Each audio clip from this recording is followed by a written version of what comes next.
에 들어오면서 아마 이 사회에 화두가 하나가 있는데 그게 뭐냐면 그거는 아마도 소통의 문제 같아요. 그래서 얼마나 소통이 가능한가, 그러니까 소통이 되지 않는 사람들과의 답답함이 있어요. 그죠?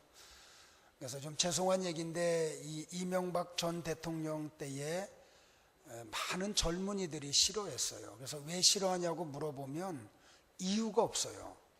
그러니까 나중에 알아보면은 딱 하나예요. 소통이 안 된다는 거예요. 그래서 이 소통을 하기 위해서 전화가 이렇게 발달을 했고 또 문자로 또는 요새는 페이스북을 통해 가지고 전 세계에 있는 사람들과 소통이 이루어져요. 그러니까 요새는 또 카카오톡이나 또는 또 밴드까지 생겨가지고 방을 따로 만들어서 그 방에 들어온 사람들끼리 이렇게 소통을 하는 일이 벌어져요. 근데 지난 주간에 저를 아는 한 지인이 제게 카카오톡으로 문자를 하나 보냈어요. 그 제목이 뭐냐면 세 가지 제목이에요. 좋은 소식, 나쁜 소식, 환장할 소식. 그래서 이 제게 보낸 그 문자를 오늘 여러분에게 소개함으로 오늘 설교를 시작을 하려고 해요. 좋은 소식, 남편이 승진했다네. 나쁜 소식, 비서가 예쁘다네. 환장할 소식, 둘이 해외 출장 간다네. 좋은 소식, 처음으로 아이가 학교에서 상을 타왔다네. 나쁜 소식, 옆집 아이도 타왔다네. 환장할 소식, 아이들을 위로하느냐고 전교생에게 다 줬다네. 좋은 소식, 쓰레기를 종량제 봉투에 담지 않아 슬쩍 버렸다네. 나쁜 소식, 그 모습이 CCTV에 찍혔다네. 환장할 소식, 양심불량자로 9시 뉴스에 나온다네. 좋은 소식, 살다가 처음으로 남편으로부터 꽃 선물을 받았다네. 나쁜 소식, 그 꽃이 국화꽃이라네. 환장할 소식, 남편이 장례식장 갔다가 버린다고 아까워서 가지고 왔다네. 좋은 소식, 아내가 성형수술을 했다네. 나쁜 소식, 수술한 부위가 시원치 않아 다시 해야 된다네. 환장할 소식, 그 의사가 돌팔이라고 붙잡혀 갔다네. 좋은 소식, 보내준 글이 너무 재미있어서 깔깔 웃었다네. 나쁜 소식, 많은 사람들이 내 웃음소리를 보고 쳐다보았다네. 환장할 소식, 그곳이 장례식장이었다네. 저도 이 글을 읽고 얼마나 웃었는지 몰라요. 자, 여러분들 인생을 살아오면서 좋은 소식이 얼마나 있었나요? 근데 이 좋은 소식 너머에 또 다른 나쁜 소식이 우리를 얼마나 아프게 했던가요?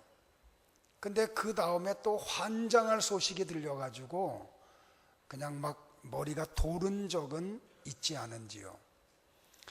오늘이 정확하게 2013년을 시작하고 절반의 마지막 날입니다. 우리는 이 해를 시작하면서 송구 영신 예배 중에 올해는 이렇게 신앙생활 하겠다고, 올해는 내가 이렇게 좀 살아보겠다고 다짐도 하고 계획도 하고 또 다시 한번 점검을 했는데, 지나온 6개월을 여러분이 되돌아보면서 여러분은 어떻게 살아오셨나요? 계획한 대로 하나님과의 관계를 온전히 맺고 가정 안에서 이웃들과의 관계에서 하나님이 정말로 기뻐하는 삶을 살아오셨나요? 저는 오늘 이 6개월을 지나가면서 새로운 6개월에 대한 또 다른 다짐을 하고 또 준비를 하는 그런 날이 되기를 바랍니다. 그래서 특별히 오늘 시편 90편을 선택한 이유는 이 시편 90편의 제목이 뭔고 하니 모세가 쓴 글이라고 되어 있어요. 모세가 누군가요? 파란만장한 삶을 살았던 한 인생이었어요. 근데 그가 120년을 살고 느보산에서 하나님의 부름을 받기 전에 시를 한 편 써서 이렇게 보관을 했는데 그게 바로 시편 90편이에요. 이 시편 90편에서 모세는 1절과 2절에서 광대하신 하나님, 영원하신 하나님은 어떤 분인지를 찬양을 해요. 그리고 3절로 10절에서는 도대체 인생이란 무엇인가? 사람들이 왔다가 가고 왔다가 가는 이 인생 속에서 나도 같이 있는데 도대체 내가 살아가고 있는 이 인생은 도대체 무엇인가? 그 부분에 대해서 그가 심도 있게 고백을 해요. 그리고 마지막 11절로 17절에서는 그러면 이 짧은 인생, 이 인생 속에서 내가 어떻게 살아야 할까? 그래서 하나님 앞에 하나님, 나를 좀 이렇게 해주세요. 내게 이런 능력을 갖게 해주세요. 내게도 이런 걸 내려주세요. 하고 그 인생 중에 필요한 것들을 하나님 앞에 간구하는 내용들이 이 시편 90편 속에 담겨져 있어요. 먼저 모세는 인생이 도대체 뭔가 거기에 대해서 고백을 하는데 그의 고백이 뭐냐면 이거예요. 인생은 너무 짧다는 거예요. 혹시 인생이 길다라고 생각되는 분들이 계십니까? 그래서 한 100수 정도 살았으면 좋겠고 좀 남들보다 조금 더 한 120년까지 건강하게 살았으면 좋겠다고 하는 분들이 계십니까? 그런 분들에게도 예외 없이 오늘 본문에서 모세의 고백이 몽고하니 80을 살든 70을 살든 100년을 살든 120년을 살든 인생은 너무나 짧다는 거예요. 오늘 본문 5절에서 모세가 이렇게 고백을 해요. 주께서 그들을 홍수처럼 쓸어 가시나이다. 그들은 잠깐 자는 것 같으며 아침에 돋는 풀 같으니이다. 두 가지로 묘사를 해요. 홍수가 쏟아지기 전에 뭔가 있었는데 홍수가 한번 쏟아지고 나니까 뭐가 다 없어져 버렸어. 그게 인생이라는 거예요. 아침에 꽃이 피었는데 저녁이 되니까 그게 시들어져 버렸어요. 그게 인생이라는 거예요. 제가 이 설교를 준비하고 어제 저녁에 잠깐 텔레비전을 시청할 시간이 있어서 TV조선을 시청을 했는데 그 프로그램이 뭐냐면 한 4명의 건강한 젊은이가 필리핀 오지에 가서 오지 체험하는 걸 카메라에 담아서 보여줬어요. 그 가운데 한 명이 탤런트 이상인이라고 하는 분이었는데 이상인과 또 다른 한 분이 두 사람이 팀을 이루고 밀림 지역을 이렇게 지나가면서 생활을 해요. 근데 그 같이 동행했던 사람이 얼마나 이 경험이 많은 사람인지 몰라요. 그래서 그가 뭘 좀 이용해가지고 그물을 만들어, 뭘로 이용했는지 저는 늦게 봐가지고 몰라요. 그물을 만들어 놔가지고 자라 한 마리를 포획을 해요. 그리고 대나무를 이용해가지고 이렇게 흐르는 물에다 갖다 놔서 물고기 2마리를 잡아요. 이 두 사람이 저녁 때에 그걸 통해서 줄임배를 채우려고 자라를 한 곳에다 보관을 해놓고 잡은 물고기 2마리를 그 흘러가는 냇물 옆에 고여있는 물에다가 2마리를 이렇게 보관을 했어요. 그리고 갑자기 비가 좀 내려서 그 바나나 잎으로 비를 가리고 두 사람이 잠깐 낮잠을 자고 났는데 비가 얼마나 쏟아졌는지 갑자기 물이 범람해가지고 자라도 없어지고 물고기도 없어졌어요. 그걸 보면서 허무해하는 그 두 사람의 모습을 보는데 시편 90편 5절 말씀이 스크랩으로 내게 탁 떠올라오는 거예요. 시편에서 말한 인생이 바로 그거구나. 뭘 잡아놨는데 잠깐 낮잠 잔 사이에 비가 쏟아져가지고 그 양식이 다 쏠려갔어요. 그게 인생이라는 거예요. 아침에 꽃이 화려하게 폈는데 저녁이 되니까 시들어 버렸어요. 그게 인생이라는 거예요. 사랑하는 성도 여러분들, 그래서 오늘 시편 90편 10절에서 모세가 인생에 대해서 이렇게 표현을 해요. 우리의 연수가 70이고 강건하면 80이라도 그 연수의 자랑은 수고와 슬픔뿐이니 신속히 가니 우리가 날아간대요. 시간이 얼마나 빠른지 몰라. 여러분은 그렇게 느끼세요? 막 날아가요. 그죠? 제가 벌써 56이에요. 내 마음엔 아직도 20대 중반 같아. 너무 빨라요. 하루는 하루살이가 나비하고 교제를 했대요. 하루 동안 얼마나 행복하게 교제를 했는지 몰라. 근데 나비가 이렇게 한 오후 4시쯤 돼서 하루살이를 보니까 너무 피곤해 보여. 그래가지고 나비가 하루살이한테 이렇게 제안을 했대요. 야, 내가 너 보니까 너무 피곤해 보이는데 좀 가서 좀 쉬었다가 내일 우리 다시 만나자. 그때 하루살이가 나비에게 물어보더래요. 내일이 도대체 뭐니? 나는 내일을 몰라. 그래서 나비가 막 설명을 해. 아침이 되면 저 동쪽에서 해가 붕 하고 떠올라오고, 이 떠올라온 해가 중천에 뜨면은 그게 낮이고, 서쪽으로 이렇게 기울어지면 그게 저녁이고, 그게 없어져 버려가지고 대지가 깜깜해지면 그게 저녁이야. 그러다가 또 해가 떠올라오는 그날이 내일이야. 하루살이는 그게 뭔 말인지 몰라요. 그 다음날 나비가 하루살이하고 교제하려고 아무리 찾아다녀도 하루살이가 없어요. 그래서 찾다가 누구를 찾는 거 아니? 제비를 찾아서 나비가 제비하고 교제를 해요. 한참 교제를 하는데 여름이 지나가고 가을이 지나가는데 찬바람이 불려고 그래요. 그때 제비가 나비에게 이야기를 해요.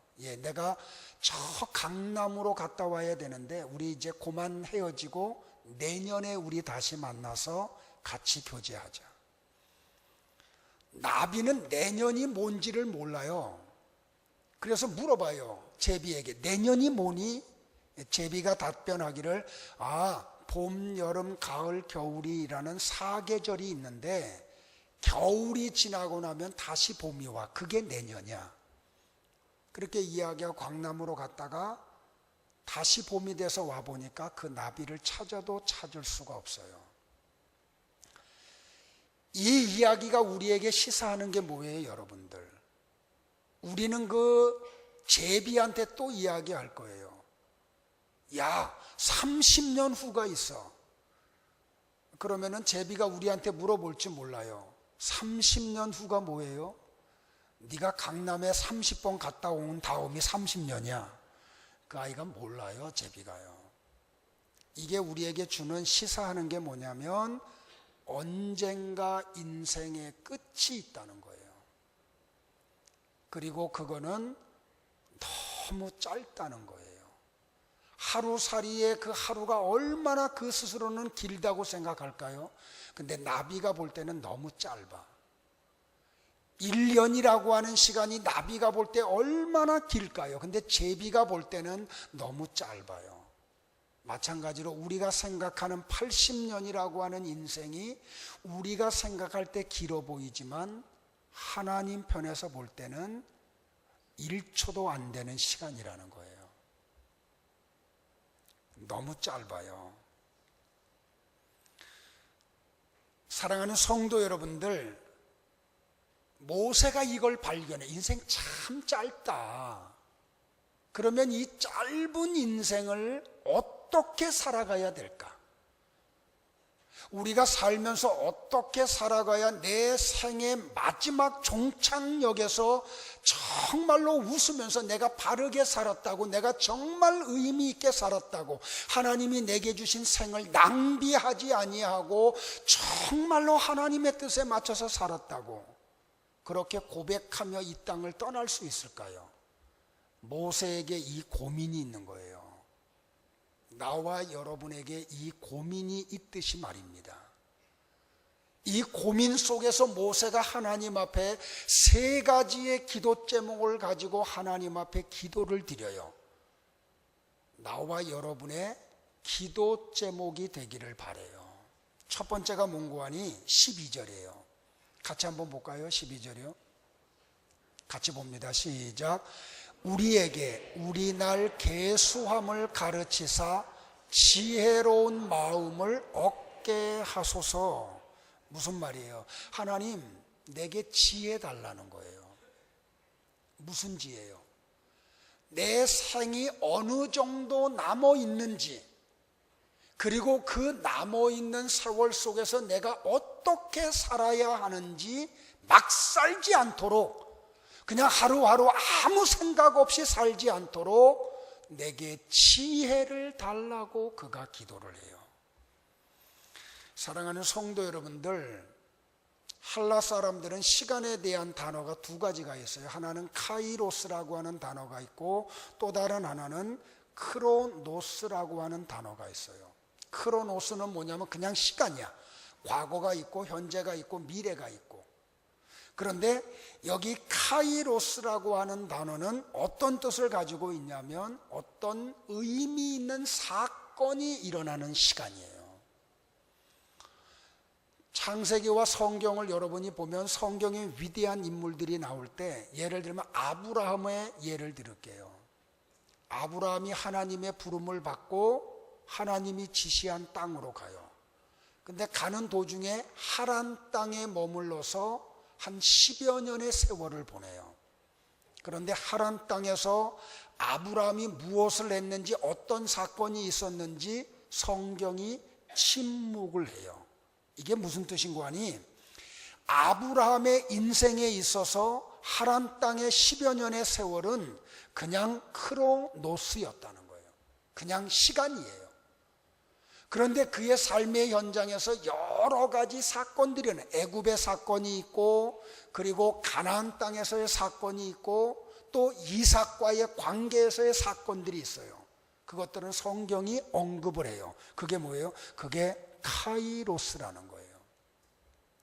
다시 말하면 나와 여러분이 살아가는 이 70년, 80년, 100년의 세월 속에서 나와 여러분에게 크로노스가 일어나지 않기를 바라요.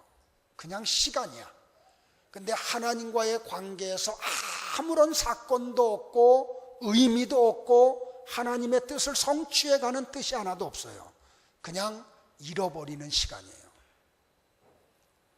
그런데 이 시간 속에서 우리에게 뭐가 일어나는 거 아니? 카이로스가 일어나요. 하나님의 말씀이 내게 임재하고 그 말씀이 나를 지배하고 그 말씀을 따라 내가 살아가요. 그거는 카이로스예요. 그러니까 오늘 여기 모세가 지금 기도하면서 뭐라고 기도하는 거 아니? 하나님, 내 인생 중에 크로노스 속에 카이로스가 일어나려고 달라고 기도하는 거예요. 왜냐하면 크로노스는 잃어버린 시간들이 되고 말기 때문에 그래요. 사랑하는 성도 여러분들, 이 세상에서 가장 귀한 게 뭐냐면 시간이에요. 이거는 돈보다도 명예보다도 지식보다도 더 소중한 거예요. 하나님은 모든 사람에게 이 가장 귀한 걸 공평하게 주셨어요. 바쁘다고 많이 주시지 않고 안 바쁘다고 적게 주시지 않았어요.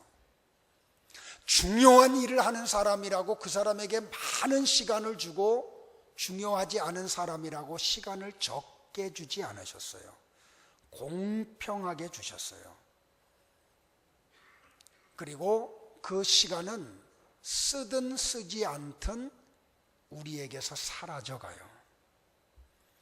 또 하나 중요한 것은 오늘 중요한 일이 없다고 그 시간을 24시간 중에 오늘 한 6시간을 떼어내가지고 저축할 수가 없어요. 흘러가요. 바쁜 사람에게 내가 시간을 빌려주고 또는 돈을 받고 팔 수도 없어요. 그리고 이 시간은 한 번 지나가고 나면 다시는 내게 돌아오지 않아요. 이걸 모세가 인생의 마지막 경점에 와서 발견을 해요. 그래서 지금 기도하는 거예요. 하나님, 내 날이 얼마나 남았는지 좀 알 수 있고 그 남아있는 시간을 내가 어떻게 살아야 하는지 내게 지혜를 좀 달라고 기도를 해요. 너무 많을 때 우리 펑펑 낭비해요. 그리고 정작 중요할 때 시간이 없어가지고 눈물 흘리는 사람들이 얼마나 많은지 몰라요. 러시아의 대문호 가운데 한 사람인 도스토예프스키라고 하는 작가가 있어요. 이분이 죄와 벌이라고 하는 그 책을 쓰기 전에 내란 죄를 범했다고 하는 제목으로 사형 언도를 받아요. 이 사형 집행장에 끌려가서 마지막에 이제 땅 하면 죽는 거예요. 근데 도스토예프스키가 이 마지막 죽음 앞에서 집행관에게 딱 한 가지 요청을 해요. 나를 이렇게 처형하기 전에 5분의 시간을 좀 주실 수가 있습니까? 허락을 받아요. 그가 이 5분의 시간을 이렇게 사용을 했대요. 이분은 그동안 살아오면서 28년 동안 살아오면서 신세진 사람들에게 마지막 작별의 인사를 하고, 그리고 남은 이분은 28년 동안 살아온 삶을 하나하나 정리하는 시간으로 쓰고, 마지막 1분은 하나님이 창조한 자연 세계를 바라보는 용도로 사용을 했대요. 근데 참 감사한 게 사형 집행을 하기 직전 특사가 와서 이 사형이 잘못됐다라고 해서 이분이 풀려나고 그 후에 많은 책을 쓰게 돼요. 한 백발 노인이 인생의 쓴맛 단맛을 다 맛본 뒤에 비로소 백발이 된 뒤에 시간의 소중함을 발견했대요. 그리고 이런 고백을 했대요. 내가 울고 웃던 어린 시절에는 시간이 기어갔습니다. 내가 꿈을 꾸던 청년 시절에는 시간이 빠른 걸음으로 걸어갔습니다. 내가 성인이 되었을 때 시간은 마치 뛰어가는 것 같았습니다. 장년이 되어 능력을 과시할 때가 되었을 때는 시간이 구름처럼 날아갔습니다. 그리고 백발의 노인이 된 지금 시간이 전부 지나간 것을 알았습니다. 성도 여러분들, 너무 시간이 빨라요. 그래서 우리가 하나님으로부터 지혜를 얻지 못하면 이 빨리 지나가는 시간을 어떻게 써야 할지를 몰라. 너무 잘못 써가지고 엉뚱한 곳으로 가기도 하고 인생이 엉뚱한 방향에 놓이기도 하고, 그리고 마지막에 울어요. 그래서 모세가 지금 기도하는 거예요. 하나님, 우리 날 계수함을 내게 가르쳐 주셔서 지혜로운 마음을 좀 주옵소서. 성도 여러분들, 지구라고 하는 이 행성이요, 스스로 자전을 하잖아요. 그죠?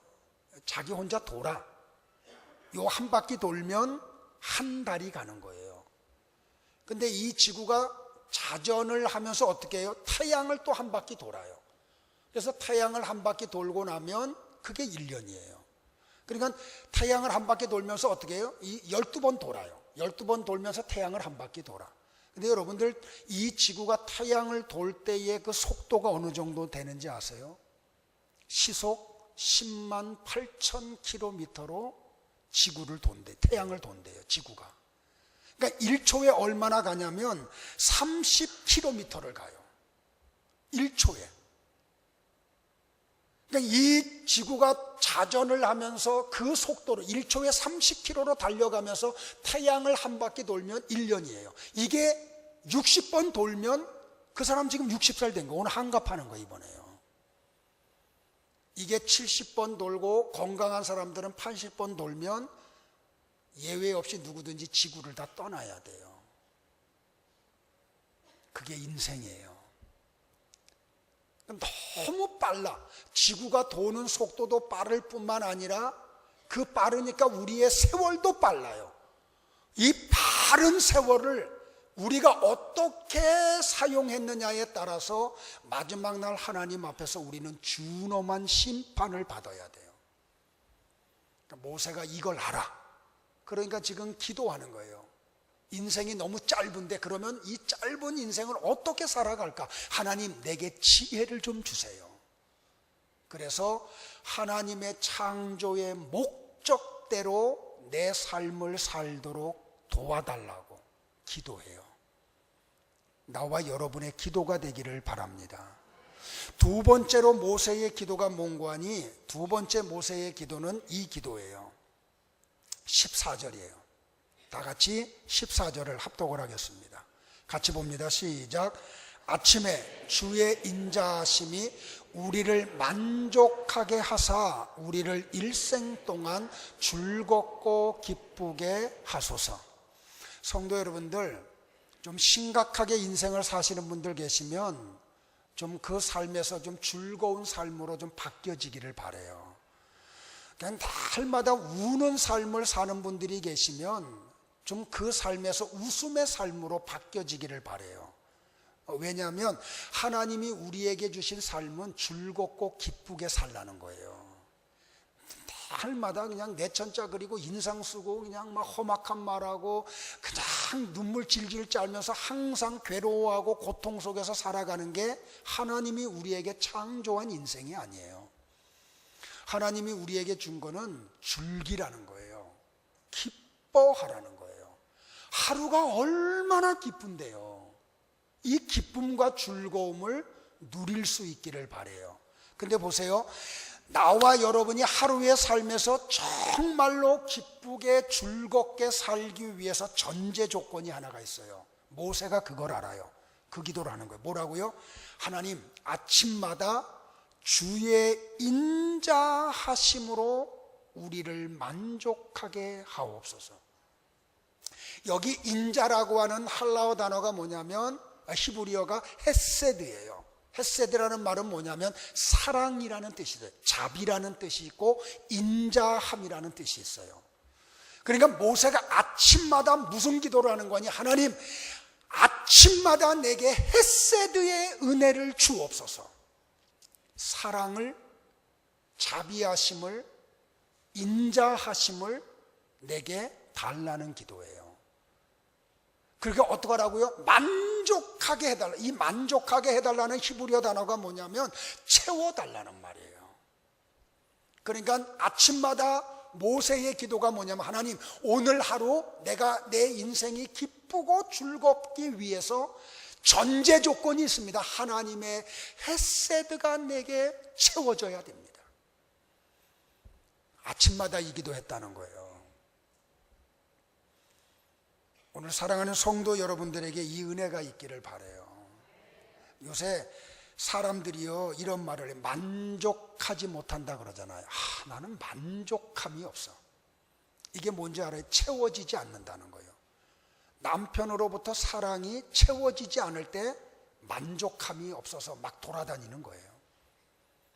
그러니까 화장하고 바깥에 대낮에 나가는 사람들 이상한 사람들이에요. 그러니까 아내들이 화장해야 될 시간은 언제냐면 남편이 퇴근하고 귀가하는 시간이에요. 그러니까 괜히 이상한 때 막 화장을 화려하게 나가면 그 사람은 뭔가 공허함이 있어. 그래서 그걸 채우려고 지금 바깥으로 돌아다니는 거예요. 그러니까 남편들이 밤늦게까지 집에 안 들어오고 막 떠돌아다니는 건 그게 뭔지 아세요? 채워지지 않았다는 거예요. 이거 채우러 다니는 거예요. 그래서 그냥 들판에 앉아가지고 한강 호수부지에 앉아가지고 술판 버리는 거예요. 왜? 채우려고. 안 채워지니까 채우려고요. 근데 그런 걸로 채워서 인생이 즐거워지지 않아요.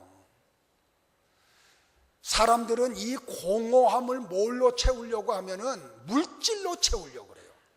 이걸로 채우면 내 인생이 기뻐지고 즐거워질까 봐. 근데 그게 채워져요? 20세기의 최고의 지구촌의 부자였던 록펠러에게 어떤 사람이 물어요. 당신이 얼마나 더 벌으면 만족할까요? 그랬더니 그 사람이 이런 대답을 해. 지구에서 제일 부자인데 조금만 더 벌면은요. 이게 무슨 말이에요? 물질은 채워도 채워지지 않는다는 거예요. 그러니까 물질로 여러분의 인생을 채워서 기쁘고 즐거움 속에 들어가려고 아예 하지 말라는 말이에요. 그걸로는 불가능해요. 지식으로 채우면 만족할까요? 전도서 기자가 말해요. 많이 알수록 괴롭대요. 인생이요. 공부 많이 한 사람일수록 괴롭대요. 그러니까 뭔가 채워지지 않아. 지식을 쌓아도 더 쌓아야 돼요. 명예를로 채울 수 있을까요? 채워지지 않아요.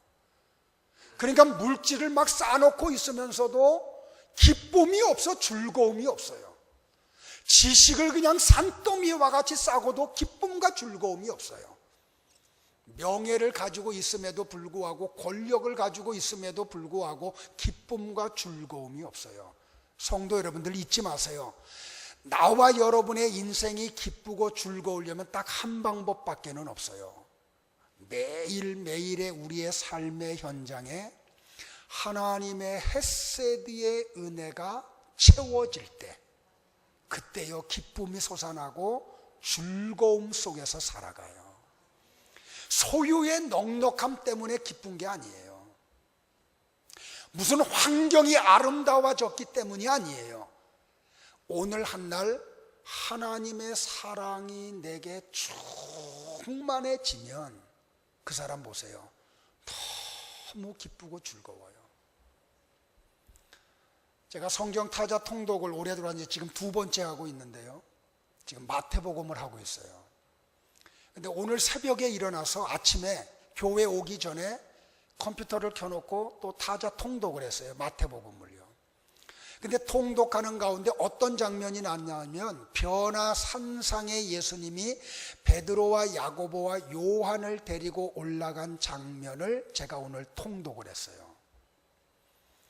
근데 거기 올라갔는데 예수님이 갑자기 변형이 되셔.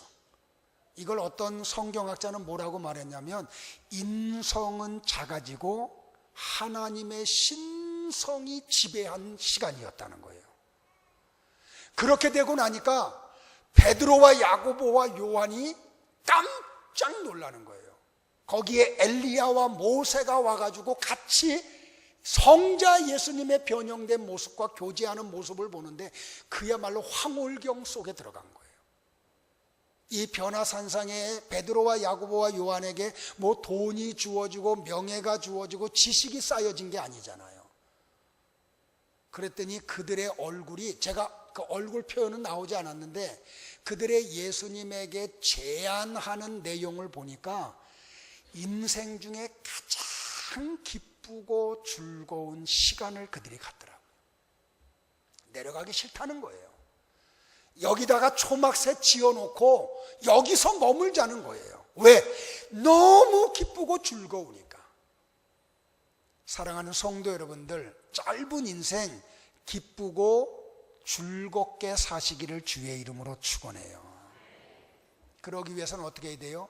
매일매일의 나와 여러분의 삶의 현장에 하나님의 헤세드의 은혜가 채워져야 돼요.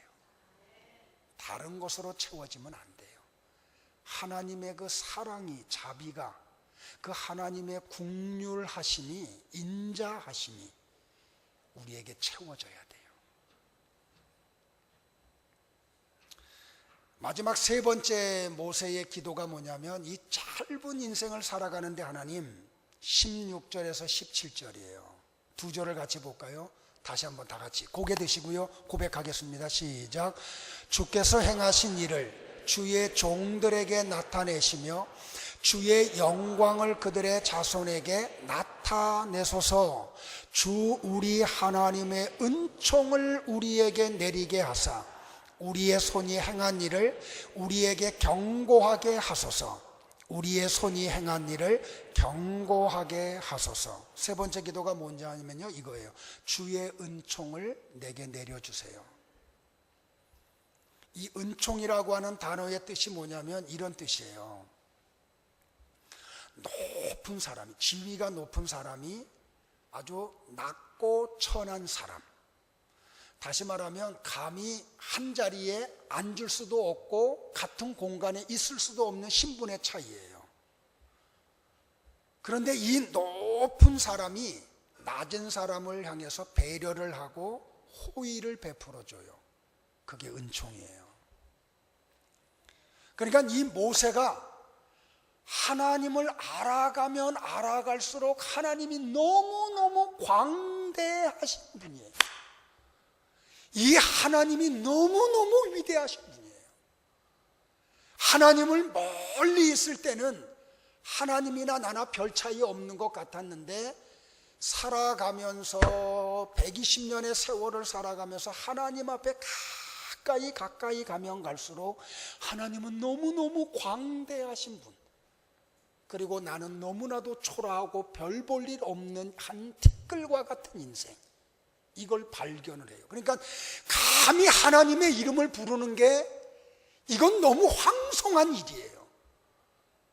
그런데 이 인생을 지금 짧은 인생을 살아가요. 근데 이 인생이 정말로 기쁘고 즐거우려면 어떻게 해야 되는가? 하나님이 낮아지신 내 자리에 오셔가지고 나를 배려하고 나에게 호의를 베풀어 주실 때 내 인생이 정말로 복된 인생이 된다는 거예요. 모세의 삶 속에 하나님의 은총이 가득하잖아요. 여러분들 출애굽기서를 보면 모세가 태어날 때의 환경이 지금 우리가 태어날 때의 환경과 비교가 되지 않아요. 그는 나라가 없는 백성으로 태어나요. 나라가 없는 백성으로. 그게 얼마나 서러운지 아세요? 저는 구라파에서 살아봤기 때문에 이 나라가 없는 집시들의 삶이 얼마나 공고한지를 제가 잘 알아요. 근데 그 환경이 어떠냐면 시브리인의 아들로 태어나면 아무 이유 없어. 시브리인의 아이로 태어난다는 한 가지 사실, 남자로 태어난다는 한 가지 이유 때문에 죽어야 돼요. 그런 배경에서 모세가 태어나요. 그런데 참 신비롭죠. 이 모세의 삶에 하나님의 은총이 내려와요. 그래서 죽지를 않아요. 발각이 안 돼요. 너무너무 믿음의 부모를 만났어요. 그들이 최선을 다하는 부모를 만났다는 게 하나님의 은총이잖아요. 그러니까 이 부모가 더 이상 키울 수 없을 정도까지 인간의 노력으로 최선을 다하고 난 다음에 어떡하냐면 더 이상 할 수 없으니까 갈상자를 엮어가지고 역청을 바르고 히브리인의 천을 둘러놓고 모세를, 어린아이 모세를 담아놓고 나일강 갈대숲 사이에다 갖다가 놔요. 쉽게 얘기하면 버려진 거죠. 그런데 그 어린아이, 버려진 아이 모세에게 하나님의 은총이 내려와요. 그 시간에 하나님이 어떻게 해요? 바로의 공주의 마음을 하나님이 싱숭생숭하게 만들어. 그래가지고 이 여자가 갑자기 바깥바람 쐬고 싶은 거예요. 그래서 나일 강가로 와요. 그 나일 강가로 와가지고 이 공주의 눈에 모세가 담겨져 있는 갈대 상자에 시선이 고정되게 만들어요. 뭐가? 하나님의 은총이 모세에게 쏟아지니까. 그걸 갖고 와요. 딱 열어보니까 모르겠어요. 제가 볼 때 아마도 모세가 갈대 상자가 딱 열리는 순간 애가 팡긋하고 웃었을 것 같아. 내 생각이에요, 그거는요. 하나님의 은총이 그에게 임해요. 어느 성경학자가 이렇게 주석을 했더라고요. 그 시간 갈대 상자가 열리고 모세의 얼굴을 공주가 보는 순간 하나님이 공주의 모성애를 막 충동질했다는 거예요. 그래가지고 그 자리에서 자기의 양자를 삼아요. 왜 그래요? 하나님의 은총이 그에게 내렸기 때문에. 그래서 그때부터 40년 동안 히브리인으로 태어났음에도 불구하고 바로의 왕궁에서 그가 생활을 해요. 가장 진귀한 음식을 먹고 당시의 세계에서 최고의 학문을 익히고, 그리고 그는 말에 능한 자로 자라나요. 마흔이 되어서 이스라엘 민족을 생각하고 어떤 액션을 취했을 때 오해를 받고 고소를 당해서 미디안 땅으로 도망을 가요. 그 미디안 땅에 모세가 가 있는데 그 40년 동안 이 모세를 향해서 하나님의 은총이 내려와요. 정갈에 물리지 않고요, 광야에서 그가 유리하지 않고요, 그리고 80이 된 나이에 호렙산 가시나무 떨기 가운데 붙은 불꽃을 통하여 만군의 하나님 여호와를 만나고 사명을 받고 애굽에 가서 10가지 재앙을 내리고 이스라엘 백성들을 거느리고 하나님이 약속한 젖과 꿀이 흐르는 땅으로 가요. 이 모든 배후에 뭐가 있어요? 하나님의 은총이 내려왔다는 거예요. 그러니까 오늘 모세가 하나님 앞에 기도하면서 말하기를 뭐라는 거 아니? 하나님, 우리 하나님의 은총을 우리에게 내려 좀 주옵소서. 하나님의 은총이 내려오면 우리의 손이 행한 일을 우리에게 경고하게 될 줄 아는 거예요. 하나님의 은총이 내게 내려오면 내가 하는 일이 경고해질 수밖에 없다는 거예요. 그럴 때 우리가 어떻게 해요? 그때 우리가 기쁘고 즐겁잖아요. 사랑하는 성도 여러분들, 잊지 마십시오. 결국 우리의 인생의 문제는 하나님과의 관계에서 풀어지게 되어 있어요. 그러니까 이 진리를 아는 사람들은 어떻게 하면 하나님과의 관계를 바르게 하고 그 바른 관계를 유지할까, 이것 갖고 고민을 해요. 왜? 하나님이 풀어주셔야 내 문제가 풀어지고, 하나님이 은혜 주셔야 내가 은혜 받고, 하나님이 우리 가정에 번성을 주셔야 우리 가정이 번성해지고, 하나님이 복을 주셔야 우리가 복을 받고 누리기 때문에요. 깨닫기를 주의 이름으로 축원해요. 그러니까 인생의 문제는 하나님과의 관계의 문제예요. 그러니까 여러분들이 매일매일의 삶의 영역에서 끊임없이 점검해야 될 부분이 뭐냐면 하나님과의 관계를 점검해야 돼요. 러시아의 대문호였던 톨스토이가 한 가지 문제를 가지고 오랫동안 고민을 해요. 도대체 인생의 목적이 뭔가? 여러분들 왜 먹으세요? 오늘 아침에도 식사들 하고 오셨을 텐데 왜 밥을 드세요? 좀 죄송해요. 왜 물을 마셔요? 왜 직장 생활을 하고 사업을 하고 공부를 하세요? 톨스토이가 이 부분에 대해서 번뇌에 빠져요. 도대체 인생의 목적이 뭐냐? 이 답을 얻기 위하여 책도 보고 사람들도 찾아가 보고 질문도 해요. 근데 답이 마음에 안 들어. 도무지 자기의 의문이 풀리지가 않아요. 그러다 마지막에 시골에서 농사를 짓는 친구를 찾아가요. 그리고 그 친구에게 이 문제를 던져요. 야, 인생의 목적이 도대체 뭐냐? 그랬더니 이 친구 농부가 망설임 없이 하는 말이 뭐냐면 인생의 목적은 하나님을 섬기는 거야. 그때 톨스토이가 깨져버려요. 아, 그렇구나. 내 인생의 목적은 하나님을 섬기는 거구나. 사랑하는 성도 여러분들, 말씀을 마칠게요. 인생이 도대체 뭔가요? 여러분은 이 물음을 하고 사나요? 그리고 이 물음에 대한 답을 가지고 살고 계시나요?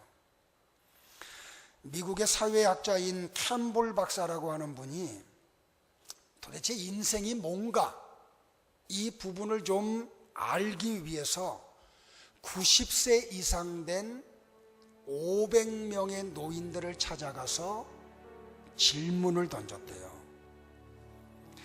만약에 당신에게 인생이 다시 한번 주어진다고 하면 어떻게 인생을 살 겁니까? 이 500명의 설문을 받았던 분들의 의견을 이렇게 집약해 보니까 세 가지로 집약이 되더래요. 첫 번째가 뭐냐면, 내게 다시 인생이 주어진다고 하면 나는 이렇게 살겠습니다. 반성하는 삶을 살겠습니다. 그 이유를 물어보니까 그분들이 이렇게 답변을 하더래요. 인생을 너무 정신없이 살아왔다는 거예요. 이 빨리 지나가는 인생을 좀 생각 좀 하고 좀 판단 좀 하고 왜 살아야 되는지 좀 고민도 하고 살아야 되는데, 왜 이런 삶을 살아야 되는지에 대한 어떤 질문을 하고 살아야 되는데, 대부분의 사람들이 인생 설계해서 좀 가정 이루고 좀 행복하게 살고 싶어서, 그러니까 집 늘리다가 나이 먹었다는 거예요. 그래서 만약에 한 번 더 인생이 주어진다고 하면 진정한 인생의 보람이 뭔지, 그 가치가 뭔지 좀 이걸 알고 살고 싶다는 거예요. 그냥 먹고 살기 위해서 그냥 처자식들 부양하는 어떤 그런 삶이 아닌, 정말 인생의 보람되고 가치 있는 일이 무엇인지 그거 하고 싶다는 거예요. 두 번째는 뭐냐면, 더 큰 모험을 해보겠다는 답을 하더래요. 왜 그러냐고 물어봤더니 모험을 못했대요. 그냥 후회하지 않기 위해서 그냥 안정을 쫓아갔다는 거예요. 모험하는 삶을 못 살았대요. 이 목구멍 하나에 매달려가지고 남의 눈치 보면서 그냥 먹고 살기 위해서 그렇게 살아왔다는 거예요. 그래서 만약에 다시 인생이 주어진다고 하면 좀 더 좋은 일에, 좀 더 큰 비전을 가지고 모험을 한번 해보겠다고. 세 번째 답변이 뭐냐면, 죽은 뒤에 사람들에게 기억되는 삶을 살고 싶다고. 사랑하는 성도 여러분들, 인생은 누가 대신 살아주지를 않아요. 그리고 내게 주어진 시간은 한 번 지나가고 나면 다시는 돌아오지 않아요. 그리고 우리는 이 살아온 인생에 대한 종착역에서 나를 이 땅에 보내시고 내게 먹을 것을 주시고 마실 것을 주시고 입을 것을 주셨던 하나님 앞에 서야 돼요. 그리고 하나님은 우리에게 이렇게 물어보실 거예요. 너 어떻게 살다 왔니? 내가 너를 창조하고 지구에 보낼 때는 너를 향한 이런 기대가 있었어. 근데 너는 어떻게 살고 왔니? 그리고 그 하나님의 평가에 의해서 우리의 영원한 내세의 세계가 결정이 날 거예요. 2013년에 절반을 보내면서 우리는 한번 인생이 도대체 무엇인지 고민하고, 모세와 같은 기도를 통해서 정말 남은 우리의 시간이 하나님이 보실 때 가장 아름답고 가치 있고, 그리고 우리의 삶이 기쁘고 즐거움이 일어나기를 주의 이름으로 축원합니다. 저는 오늘 이 설교를 마치면서 어느 작자 미상의 아름다운 시 한 편을 여러분에게 소개함으로 오늘 설교를 마치려고 해요. 찬양팀들 나와주시기 바라요. 할 일이 생각나거든 지금 하십시오. 오늘 하루는 밝지만 내일은 구름이 보일는지 모릅니다. 어제는 이미 당신의 것이 아니니 지금 하십시오. 친절한 말 한마디가 생각나거든 지금 말하십시오. 내일은 당신의 것이 안 될지도 모릅니다. 사랑하는 사람이 언제나 곁에 있지는 않습니다. 사랑의 말이 있다면 지금 하십시오. 미소를 짓고 싶거든 지금 웃어주십시오. 당신의 친구가 떠나기 전에 장미는 피고 가슴만 설레일 때 지금 당신의 미소를 주십시오. 불러야 할 노래가 있다면 지금 부르십시오. 당신의 때가 저물면 노래 부르기에 너무 늦습니다. 당신의 노래를 지금 부르십시오. 우리 같이 찬양을 하면서